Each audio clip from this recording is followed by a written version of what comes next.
ಸಾಕಷ್ಟು ಬಾರಿ ಸಿಎಂ ಆಗೋ ಆಸೆಯನ್ನು ಸಿಎಂ ನಾ ಸಮರ್ಥದೀನಿ ರೀ. ನನ್ನ ಕೈ ಕೊಡಲಿ 5 ವರ್ಷ.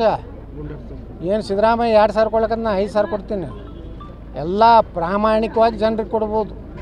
ನೀರಾವರಿ ಜನರಿಗೆ ಬೇಕಾಗಿದ್ದು ನೀರಾವರಿ ಸ್ವಾವಲಂಬಿಯಾಗಿ ಜೀವನ ಮಾಡುವಂಥ ವ್ಯವಸ್ಥೆ ತೊಗೊಂಡು ಬರ್ತೀನಿ. ಭ್ರಷ್ಟಾಚಾರ ಕಡಿಮೆ ಮಾಡ್ತೀವಿ. ಕೊಡಲಿಲ್ಲ ಅಂದ್ರೆ ಏನು ಮಾಡೋದು? ಹಿಂಗೆ ಒದರಾಡ್ಕೊತ ಹೋಗೋದು. ರಾಜ್ಯ ದಿವಾಳಿ ಆಗೋದಿಲ್ಲ ಸರ್.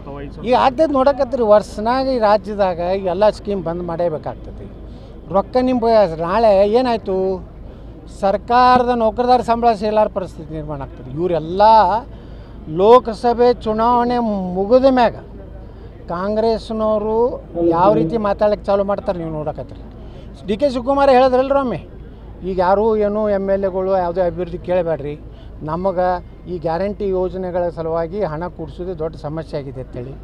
ನಮ್ಮ BJPದಾಗ 40% ಕಮಿಷನ್ ಅಂತ ಹೇಳ್ತಿದ್ರು. ಈಗ 50% ಆಗೈತಿ.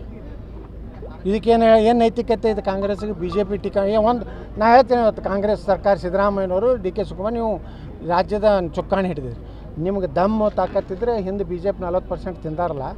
ನಿಮ್ಮ ಉಬ್ಬಿದ ರಕ್ತನಾಳಗಳ ಸಮಸ್ಯೆಗೆ ಎವಿಸ್ ಆಸ್ಪತ್ರೆಯಲ್ಲಿ ಕೇವಲ 30 ನಿಮಿಷದ ಲೇಸರ್ ಚಿಕಿತ್ಸೆಯೊಂದಿಗೆ ಮುಕ್ತಿ ಹೊಂದಬಹುದು.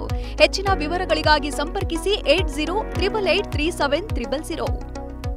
ತನಿಖೆ ಮಾಡಿರಿ, CBI ಕೊಡ್ರಿ. ಯಾಕೆ ಕೊಡಲಾಗಿರಿ? ಅಂದ್ರೆ ನೀವು ಹಿಂದಿನವ್ರು ಕೂಡಿ ಅಡ್ಜಸ್ಟ್ಮೆಂಟ್ ಇದ್ರನು? 40% ಈಗ ಎನ್ಕ್ವೈರಿ ಆಗಬೇಕಲ್ಲ BJPದು. PSI ಹಗರಣದ ಏನು ಮಾಡಿದ್ರಿ? ಅವಾಗೆಟ್ಟು ಹಾರಾಡ್ತಿದ್ರಿ ಸಿದ್ದರಾಮಯ್ಯನವರು. ಭಾರಿ ಲೂಟಿ ಮಾಡ್ಯಾರ BJP. ಮಾಡಿರಿ, ನಿಮ್ಮ ಕೈ ಅಧಿಕಾರ ಐತಿ. CBI ಕೊಡ್ರಿ. ಯಾರಿಗೆ ಏನು ನೀವು ತನಿಖೆ ಮಾಡೋದು ಅದನ್ನು ಯಾವುದೂ ಮಾಡಲಾರ್ದೇ ಅದ್ರ ಬಗ್ಗೆ ಚಕಾರ ಎತ್ತಲಾಗ್ಯಾರ.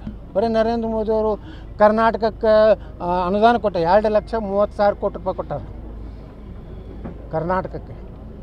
ಮೊದಲಿನ 250% ಹೆಚ್ಚಿಗೆ ಹಣ ಕೊಟ್ಟು 250% ರೀ. ಡಬಲ್ ಅಲ್ರಿ ಇವು. ಅವಾಗ ಎಷ್ಟು ಕೊಡ್ತಿದ್ರು? 23,000 ಕೋಟಿ ಕೊಟ್ಟಾರ.